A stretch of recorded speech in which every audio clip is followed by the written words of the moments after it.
नमस्कार, जय हिंद प्यारे साथियों। कैसे हैं आप सभी लोग। मैं उम्मीद करता हूं आप सभी लोग बहुत अच्छे होंगे। आप सभी लोगों का बहुत बहुत स्वागत है आपके अपने बिहार उत्कर्ष परिवार में। एक नई पहल, एक नई शुरुआत आज से मैं करने जा रहा हूं। बिहार कांस्टेबल के लिए विशेष 10 मिनट का सत्र लेकर आया करूंगा, जिसमें आपको कभी कभी मिलेगा पॉलिटी का शॉर्ट शॉर्ट, ठीक है ना, मतलब छोटा शॉर्ट। इसके अलावा कभी हिस्ट्री से रिलेटेड काम करेंगे, कभी बेसिकली हो गया इकोनॉमिक्स का, हो गया कभी ज्योग्राफी का, हो गया कभी करंट अफेयर का, हो गया कभी स्टैटिक का, हो गया बिहार जीके का, हो गया, ठीक है ना।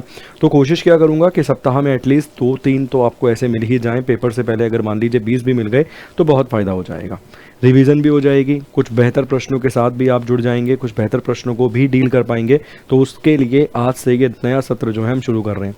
चलिए एक एक करके आपको क्वेश्चन के साथ मुलाकात करवाता हूँ, एक एक करके आपको क्वेश्चन से रूबरू करवाता हूँ।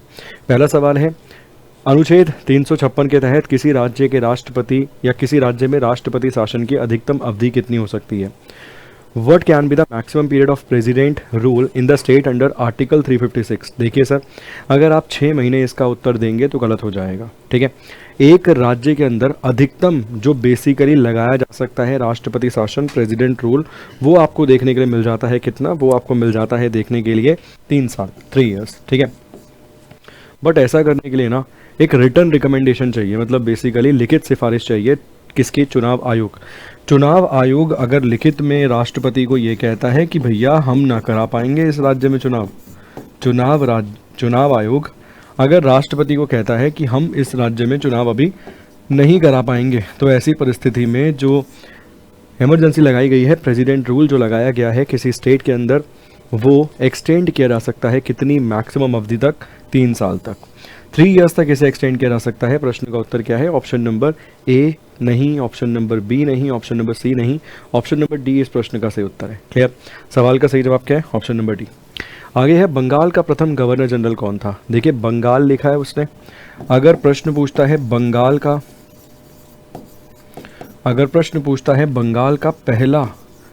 बंगाल का पहला गवर्नर कौन था, अगर केवल इतना ही आता है तो क्लाइव होगा, ठीक। अगर प्रश्न आता है बंगाल का पहला गवर्नर जनरल कौन था, गवर्नर, और आगे लिखता है भैया गवर्नर जनरल कौन था, तब उस परिस्थिति में होगा हेस्टिंग्स, मतलब वैरन हेस्टिंग्स। कौन हो जाएगा ऐसी परिस्थिति में? हो जाएगा वैरन हेस्टिंग्स, ठीक। और अगर प्रश्न यहाँ पर ये पूछता है कि भारत का प्रथम, अगर प्रश्न पूछता है भारत का प्रथम कौन था, भारत का प्रथम जीजी कौन था, जीजी बोले तो गवर्नर जनरल कौन था, तो वो आपको कौन मिलता है? वो आपको मिलता है विलियम बेंटिक, ठीक है जी। वो आपको कौन मिलता है? वो आपको मिलता है विलियम बेंटिक। प्रश्न का उत्तर क्या है? तो यहाँ पे इस सवाल का सही जवाब है वैरन हेस्टिंग्स। किस एक्ट के माध्यम से? तो रेगुलेटिंग एक्ट के माध्यम से ये आपको नज़र आता है। किस एक्ट के बेसिस पे? तो रेगुलेटिंग एक्ट के बेसिस पे। अगला देखिए, पंचायती राज प्रणाली पहले किन 2 राज्यों में लागू की गई थी। देखिए मैंने बिहार विशेष बहुत अच्छे से पढ़ाया है एप्लीकेशन पे कि बिहार में पंचायत अधिनियम कब था, कौन से वर्ष में था, महिलाओं को कितना अधिकार दिया गया, मतलब कितना प्रतिशत महिलाओं को दिया गया उसमें, ये सब चीज़ें मैंने बहुत अच्छे से पढ़ाई हैं।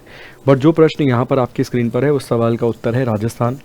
एक व्यक्ति था जिसके नाम पे कमेटी बनाई गई थी, जिस कमेटी का नाम था बलवंत राय मेहता समिति, और इस बलवंत राय मेहता समिति की रिकमेंडेशन पर, इस कमेटी की सिफारिश पर भारत में राजस्थान के नागौर ज़िले के बागदोरी विलेज में सबसे पहले पंचायत को इम्प्लीमेंट किया गया था। कब? 2 अक्टूबर 1959। इसके अलावा राजस्थान तो हो गया, आंध्र प्रदेश भारत का पहला राज्य है जहां पे पंचायतों के चुनाव करवाए गए थे। और अगर प्रश्न पूछता है 73वें संशोधन के बाद, 73rd अमेंडमेंट के बाद सबसे पहली बार पंचायत कहाँ लगा, तो मध्य प्रदेश, 1994। तब क्या होगा उत्तर? तब होगा मध्य प्रदेश 1994, 1994। चलिए, निम्नलिखित कथनों पर विचार कीजिए। भारत विभाजन के बाद भारत के संविधान सभा में वास्तविक सदस्यों की संख्या 294 रह गई थी। 24 जनवरी 1950 को 284 सदस्यों ने हस्ताक्षर किए थे। संविधान की जांच के लिए एक समिति बनी थी, जिस समिति के जो बेसिकली अध्यक्ष मिलते हैं वो कृष्णा स्वामी अय्यर थे। तो ये दोनों स्टेटमेंट तो सही हैं, पहली स्टेटमेंट गलत है क्योंकि ये 299 होगा सर। ये कितना होगा? 299। ठीक करने के लिए क्या करना था? देखो यहाँ पहला था, ये गलत था, ये गलत था, ये गलत था, तो एक ही ऐसा ऑप्शन बचता है जहाँ पे फर्स्ट स्टेटमेंट नहीं थी। तो इस बेसिस पे अगर आप देखोगे तो ऑप्शन नंबर सी जो है प्रश्न का उत्तर होगा, ऑप्शन नंबर सी इस सवाल का सही जवाब होगा। इसके अलावा अगर आप तैयारी कर रहे हैं सर बिहार कांस्टेबल के लिए, आप तैयारी कर रहे हैं बिहार एसआई के लिए, आप तैयारी कर रहे हैं बीपीएससी टीआरई 4.0 के लिए, आप तैयारी कर रहे हैं अन्य किसी बिहार से रिलेटेड प्रतियोगी परीक्षा की, तो यकीन मानिए उत्कर्ष के सभी बिहार वाले कोर्सेज पर अप टू 90% के डिस्काउंट के साथ साथ 3 मंथ्स की एक्स्ट्रा वैलिडिटी भी आपको मिल रही है। और यदि आप प्राइम फीचर वाले कोर्स में जाते हैं तो वहाँ पर आपको एक्स्ट्रा 10% का डिस्काउंट और मिलेगा प्राइम कूपन कोड का इस्तेमाल करने पर। ये बैचेस यहाँ पर आपको दिख जाते हैं बिहार से संबंधित, इसमें ही आपको बिहार कांस्टेबल का बैच भी मिलता है।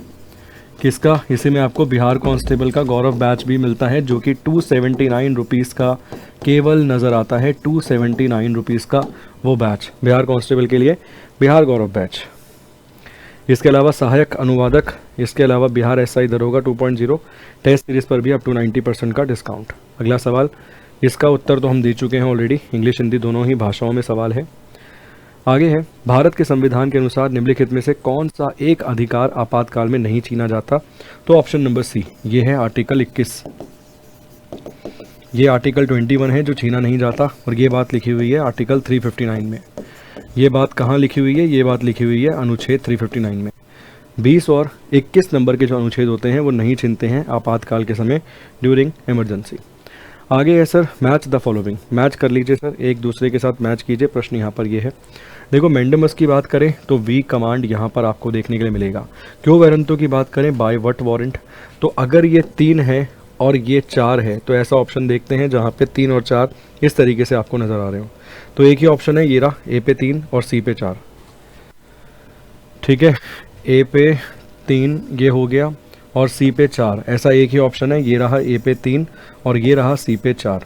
तो option number C is a correct answer. 5 प्रकार के रिट होते हैं अनुच्छेद 32 के अनुसार। कितने प्रकार के रिट हैं? 5 प्रकार के रिट हैं। किस अनुच्छेद के अनुसार? तो अनुच्छेद 32 के अनुसार 5 प्रकार के रिट हैं। 226 के अनुसार 6 प्रकार के हैं इंजंक्शन। तो प्रश्न का उत्तर क्या है? Option number C. चलिए नेक्स्ट है, मंडल आयोग के संदर्भ में निम्नलिखित कथनों पर विचार कीजिए। इस आयोग का गठन जनता पार्टी सरकार के द्वारा 1978 में किया गया था। इस आयोग का गठन बिंदेश्वरी पाठक मंडल की अध्यक्षता में किया गया था।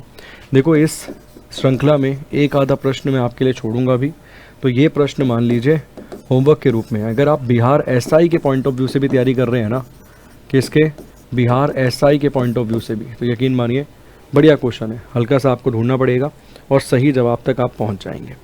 अगला सवाल है, लोकसभा की कार्यवाही के संचालन की आवश्यकता या आवश्यक गणपूर्णता कितनी है? तो अनुच्छेद 100 के सब क्लॉज 3 में लिखा हुआ है, इसमें यदि आप 79 जोड़ देंगे तो आ जाएगा 189। यहाँ लिखा हुआ है विधानसभा और विधान परिषद की गणपूर्णता, और यहाँ लिखा हुआ है लोकसभा और राज्यसभा वाली। प्रश्न का उत्तर क्या है? ऑप्शन नंबर डी इस सवाल का सही जवाब है। 1/10 1/10 अगर लोकसभा में मीटिंग करनी है तो 1/10 न्यूनतम होने चाहिए, और राज्यसभा में मीटिंग करनी है तब भी 1/10 न्यूनतम होने ही चाहिए। अगला प्रश्न, नेक्स्ट क्वेश्चन देखते हैं सर इंग्लिश में। वाई.वी. चंद्रचूड़, अगर हम बात करें लॉन्गेस्ट सर्विंग चीफ जस्टिस हैं। Hidayatullah act as president. ठीक, ये 2 देखते हैं कहाँ मैच हो रहे हैं। ए पे 2 मैच हो रहा है और सी पे 4 मैच हो रहा है। ऐसा ऑप्शन देखिए, ए पे 2 और सी पे 4, एक ही ऑप्शन है ये रहा। ठीक, तो ए पे 2 और सी पे 4। M Hidayatullah act as president भी आपको मिलते हैं। इसके अलावा एच.जे. कानिया ये मिल जाते हैं, पी.एन. भगवती यहाँ मिलते हैं। ठीक, पी.एन. भगवती 1 पे मिल जाते हैं, एच.जे. कानिया 3 पे। तो 2 1 3 4 2 1। ठीक, ये रहा 2 2 1 3 4 ये होगा। ठीक, क्या होगा? 2 1 3 और क्या होगा? 2 1 4 3। मैं बताओ सामने सामने लिखकर ही रॉन्ग कर रहा हूँ। तो 2 1 4 3 यहाँ पे हो जाएगा। ये देखिए, वाई.वी. चंद्रचूड़ 7 साल के लिए चीफ जस्टिस रहे थे। पी.एन. भगवती को कहा गया है father of PIL. Public interest litigation जनहित याचिका। तो यह 2 पे मैच हो रहा है, ये 1 पे मैच हो रहा है। इसके बाद हिदायतुल्ला राष्ट्रपति के रूप में काम किए थे 1969 में, तो सी जो है वो मैच हो रहा है डी पे, ये मैच हो रहा। और एच.जे. कानिया लास्ट फेडरल कोर्ट के चीफ जस्टिस थे। तो प्रश्न का उत्तर क्या है? ऑप्शन नंबर बी जो है यहाँ पे इस सवाल का सही जवाब है। आगे है प्रारूप समिति का गठन, संविधान सभा की अंतिम बैठक, संविधान सभा की पहली बैठक और संविधान का बनकर तैयार होना। प्रारूप समिति के गठन की अगर हम बात करें तो ये 3 पे मैच हो जाएगा। इसके अलावा संविधान सभा की अंतिम बैठक की अगर हम बात करें तो 24 जनवरी 1950, ये 4 पे मैच हो जाएगा। 3, 4, 2 ऐसे ऑप्शन है। संविधान सभा की पहली बैठक देखें तो ये 2 पे मैच हो जाएगा। 3, 4, 2 ये रहा, एक ही ऑप्शन है। Option number C is the correct answer. 3, 4, 2 इस प्रकार से क्वेश्चन का उत्तर हो जाएगा। संविधान बनकर तैयार हुआ था तो ये रहा। ठीक, तो क्या था प्रश्न का उत्तर? 3, 4, 2, 1। Option number C is the correct answer. ठीक, तो चलिए ऑलमोस्ट 10 मिनट का समय हमने गुजार लिया है। 10 मिनट में कुछ बेहतरीन प्रश्नों को हमने डील किया है रैपिड फायर रूप में। एक प्रश्न होमवर्क के रूप में भी मैंने छोड़ा है। शॉर्ट का मतलब है कि 10 मिनट में ही मैं कवर कराने की कोशिश करूंगा। मैक्स टू मैक्स 10 के 11 हो जाए, मगर ऐसा नहीं है 10 के 25 हो जाए, उसका कोई फ़ायदा नहीं है। तो अगर आपको ये सत्र अच्छा लगा है, ऐसे और भी सत्र आप चाहते हैं तो कमेंट बॉक्स में कमेंट करके अपनी राय ज़रूर छोड़िएगा। कुछ और विशेष चाहिए 10 मिनट में तो वो भी बताइएगा। बहुत बहुत शुक्रिया। सेशन को लाइक और शेयर ज़रूर कीजिएगा। Thank you so much. God bless you.